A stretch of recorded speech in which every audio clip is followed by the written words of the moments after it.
E aí, como é que vocês estão? Espero que bem. E como prometido, voltei a fazer um outro vídeo aqui agora em agradecimento a todo mundo que curtiu, que assistiu meu vídeo, que compartilhou com a galera aí. Foi legal demais, gente. Não estava esperando, na verdade, essa repercussão, né? Era mais um desabafo do que qualquer outra coisa, mas achei muito legal. E acho que eu posso acabar compartilhando mais e mais coisas com vocês aí ao passar do tempo, né? Visto que eu gasto muito tempo no trânsito, no meu presencial híbrido, né? Então, a gente pode bater esse papo aí sempre que eu tiver dirigindo de volta para minha terra. Como vocês sabem aí, ou não sabem, eu moro em Guarulhos e trabalho em São Paulo, trabalho na Berrine. Então, eu gasto em média aí 2 horas e meia no trânsito. Ah, mas Diego, por que que você não vai de transporte público? Porque eu vou gastar o mesmo tempo ou mais e ainda, cara, tem todos os percalços do caminho do transporte público. Então, prefiro vir de carro para o trabalho, né? E aí, galera, brigadão mesmo, mais uma vez aí para todo mundo, tá? Então, quem ainda não se inscreveu no meu canal, se inscreve no canal aí agora, por favor. Vou até esperar aí você inscrever, 2 segundinhos que você vai gastar aí para se inscrever. Já deixa o like nesse vídeo aqui, porque eu quero falar sobre algumas dúvidas que surgiram no decorrer do vídeo. Bastante gente perguntou ali com o que eu trabalho, né? Que linguagem que eu programo hoje. Muita gente ficou com dúvida se eu estava sem emprego ou não. E vamos lá, hoje eu vou tirar todas essas dúvidas aí para a galera. Vou me apresentar melhor também, porque eu acho que aquele dia o desabafo foi longo e eu acabei não me apresentando direito. Então, galera, bora lá. Tá? Eu sou Diego, sou desenvolvedor de software, analista de sistema, chama do que você achar mais legal, tá? Não sou formado e, portanto, não sou engenheiro de software, né? Então, eu comecei a programar lá em 2002, no colegial, ainda nem era colegial, né? Eu estava, acho que na 7ª ou 8ª série, alguma coisa assim, e minha escola precisava de um site novo. Então eu abri o Dreamweaver, eu tinha um vizinho que fazia faculdade de web designer na época. E ele me falava, cara, você tem que conhecer esse software, o Dreamweaver, você faz as coisas usando tabelas e, meu, é só você clicar que já aparece na tela. Eu falei, caraca, que legal, velho. Fiz o site da escola, lá, acho que era a 8ª série mesmo isso daí.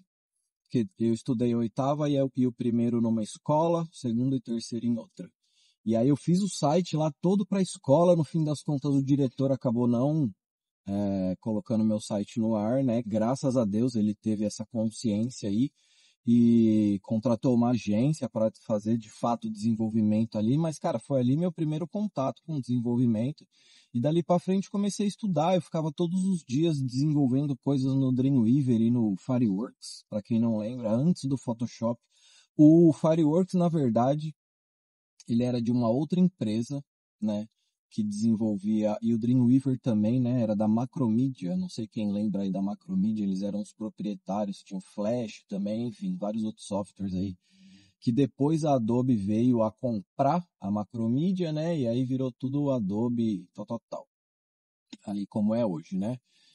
Mas na época lá eu trabalhava com Dreamweaver, né, e Fireworks para criar ali toda a parte gráfica da parada. E tinha o Illustrator já na época também, que eu usava para fazer as criações de papelaria, né? Então, desde essa época aí, 2002, 2003, aí eu tenho contato com desenvolvimento de softwares, desenvolvimento de site, desenvolvimento de software. Comecei no front-end, né? Comecei no front-end, que na época era o que tinha, na verdade, não tinha outra coisa, era só, não tinha front-end e back-end, né? Só tinha programar e aí desenvolver. Não tinha essa divisão assim específica como é hoje, né? E aí me formei no colegial em 2005, colegial técnico, fiz web designer, manutenção, montagem e manutenção de computadores e robótica.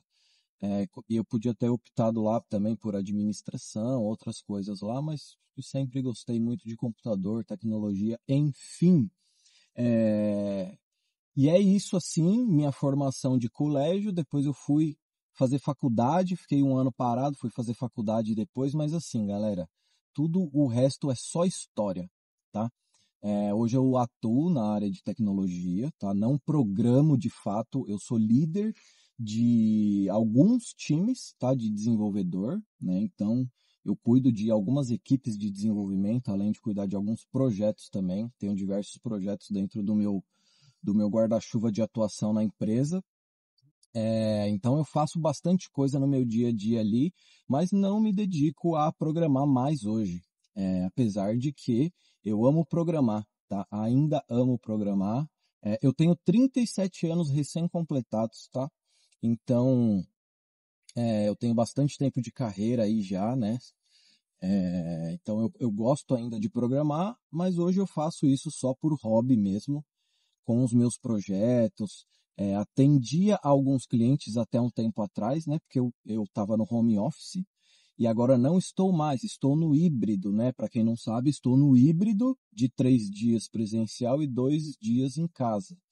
Então, galera, eu tô presencial, né? Basicamente esse aí é o modelo híbrido que a empresa que eu trabalho hoje adota. E é isso aí, tá tudo certo, né? Quem não está feliz que busque melhores condições de trabalho, né? Então, hoje é um dia que eu tô no híbrido, né? É uma segunda-feira hoje, então eu tô voltando para casa agora, depois de um longo dia, e hoje eu tenho jornada na madrugada, porque as implementações são durante a semana nas janelas da madrugada, então bora lá fazer uma madrugada de muitas CHGs, muitas changes, né, e muito teste, porque além de tudo, além de ser PO, além de ser analista, além de ser consultor, além de fazer requisito técnico, além de fazer requisito funcional, além de desenvolver documentação, além de cuidar de toda essa parada aí, cara, inúmeras e inúmeras reuniões, eu ainda preciso testar as implementações que o meu time de desenvolvimento executa, né? Então, eu não tenho um QA hoje no time, tá para entrar aí um QA agora, e aí eu vou, testo tudo, até porque eu sou a pessoa que tem o maior conhecimento da regra do negócio, né? Então, todas as regras do negócio ali, eu tenho total conhecimento, pleno conhecimento de todas as jornadas de sucesso e erro, além dos testes end-to-end, o que o cliente precisa ver ao executar determinada tarefa.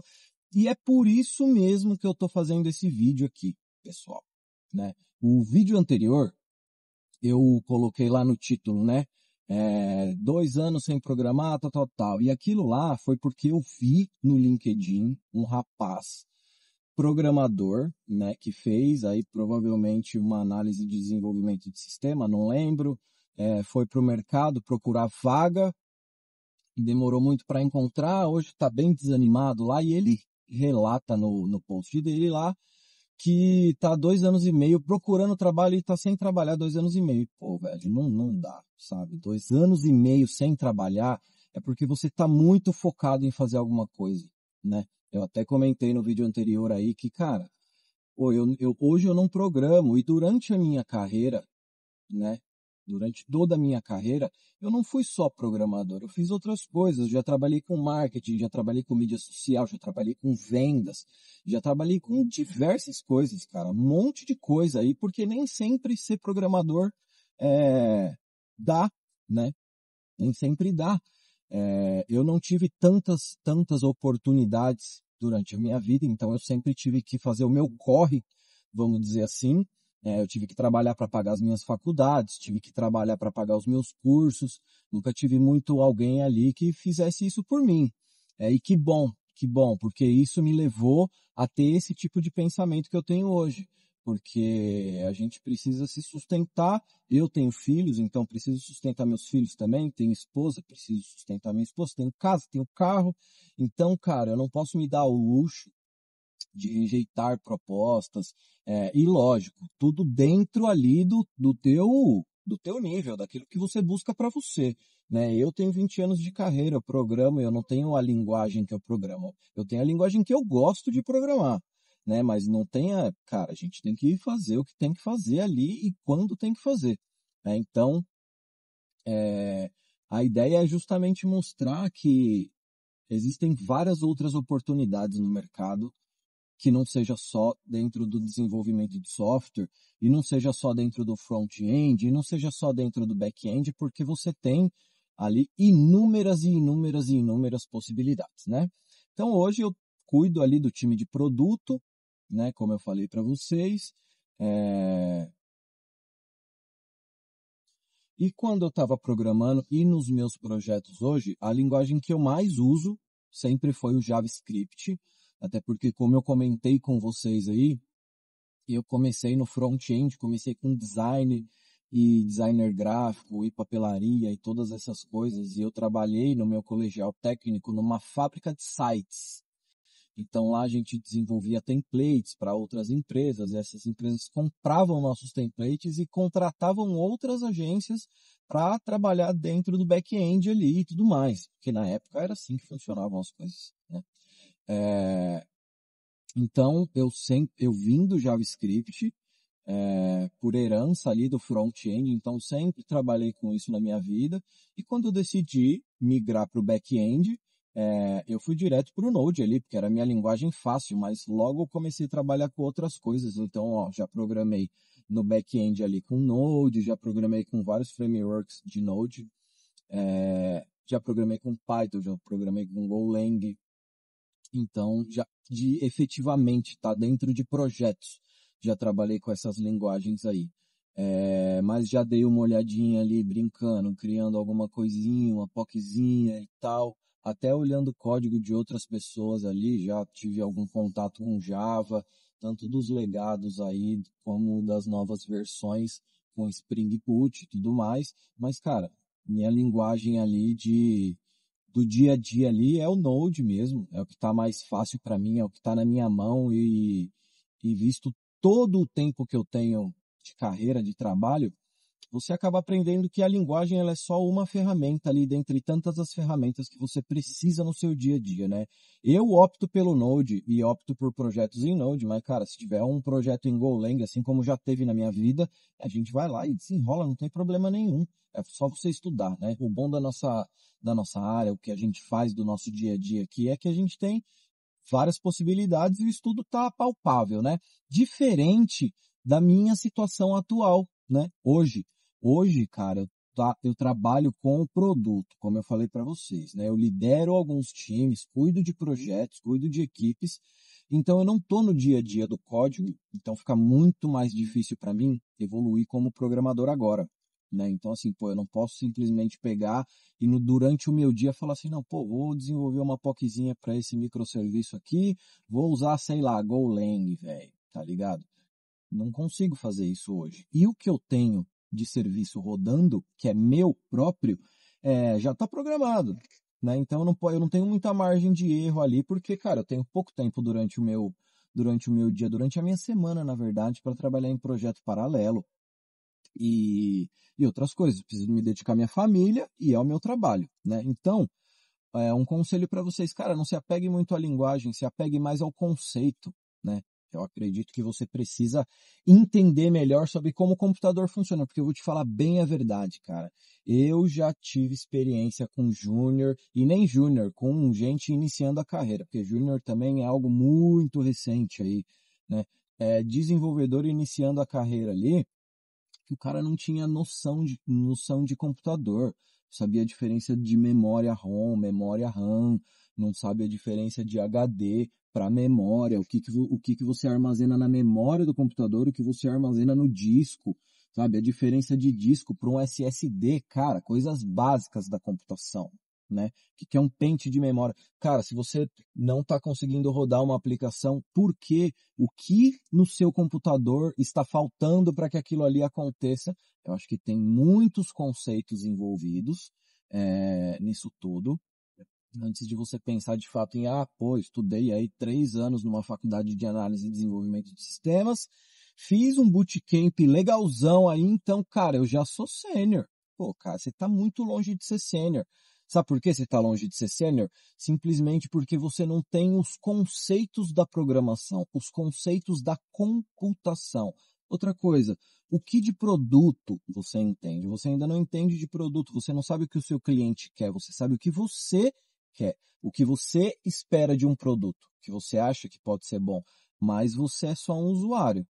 Então, você precisa entender sobre os usuários. Então, eu acho que a frustração da galera hoje em dia é uma frustração de falta de conhecimento mesmo. A galera precisa aprender mais sobre outros assuntos, sobre outros temas, para chegar lá dentro de uma companhia, de uma empresa e não ser demitido em 3 meses, não ser demitido em 6 meses, não se sentir inferior a outras pessoas ali, porque você não está conseguindo desenvolver uma feature ou outra. Cara, isso leva tempo, isso leva muito tempo, né? Eu acredito que o seu nível de senioridade, ele está mais de acordo com como você lida com as situações do dia a dia do que o quanto você conhece de código, porque você pode muito bem também conhecer bastante aí de Python, mas, cara, e os conceitos dessa linguagem?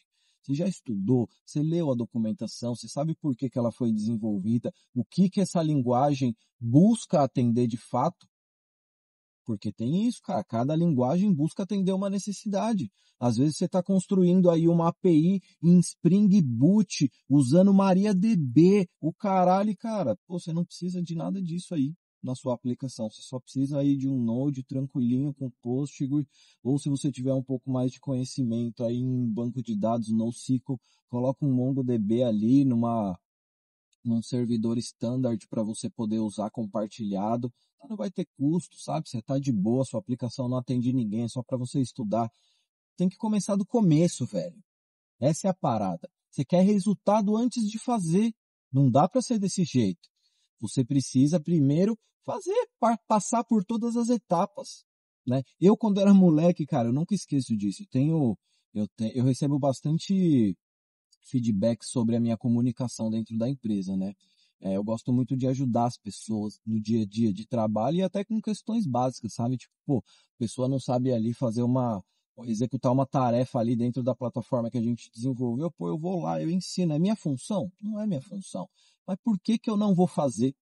Sabe? Por que que eu não vou disseminar esse conhecimento? Às vezes eu tô com tempo, eu não tô fazendo outra coisa, né? Eu não tô fazendo outra coisa que exija tanto de mim. Cara, nada me impede de ali 2, 3 minutos ajudar a pessoa a executar aquela atividade ali, né? Então, é, quando era novo, eu fiz um curso de operador de telemarketing. Já trabalhei com telemarketing também. Já trabalhei com atendimento, suporte telefônico para empresa de computador e tudo. Eu trabalhei uma época para HP, dando suporte para calculadora. Para calculadora HP. Olha que loucura. Já fiz isso da minha vida. E eu fiz um curso de operador de telemarketing para poder entrar nessa empresa. E, isso ajuda muito na sua comunicação, não só com as pessoas dentro do seu dia a dia de trabalho, mas com o cliente. Você não sabe qual que é o dia de amanhã, se você vai ou não precisar falar com algum cliente, né? Então, cara, eu acho que, primeiro de tudo, se coloque no seu lugar. Então, se você está começando, você está no começo. Não adianta você achar que você é pleno, não adianta você achar que você é sênior, porque você, pô, programou aí já pra caramba, fez um monte de projeto no GitHub. Cara, calma. Sua hora vai chegar, né? Não tenta passar o pé pelas mãos, não, que não vai dar certo, entendeu? Tudo no seu tempo. Até aquela grande oportunidade que você está esperando, ela vai chegar em algum momento, tá? Segundo ponto, não se apegue ao que a galera tá aí programando, o tanto de dinheiro que a galera tá ganhando, porque eu vou contar uma coisa para vocês. O mercado de tecnologia, ele nunca foi desse jeito, tá? Nunca teve esse monte de vaga, nunca teve esse tanto de dinheiro envolvido em contratação. Isso é passageiro, tá? Isso é passageiro, né? Isso foi uma onda, tanto que agora quem surfou na bolha sem conhecimento está sofrendo as consequências hoje. Está sem trampo, está correndo atrás, está com dificuldade de se recolocar, entrou em algumas empresas ganhando muito dinheiro, elevou o nível de vida, mas não evoluiu no conhecimento. O que está acontecendo? Só está conseguindo vaga para ganhar muito menos. Então, toma muito cuidado com as armadilhas que o mercado pode trazer para você, garotinho ou garotinha que está assistindo esse vídeo, certo? Vamos falar um pouco mais sobre o mercado de tecnologia agora. Então, deixa o seu like aí, compartilha esse vídeo com todo mundo. Se você não é inscrito ainda, se inscreve nesse canal, porque no próximo vídeo a gente vai falar sobre o mercado de tecnologia, o que está acontecendo, por que a gente está passando por essa situação aí, certo? Galera, valeu, Cabrito TV, Diego falando, é nóis.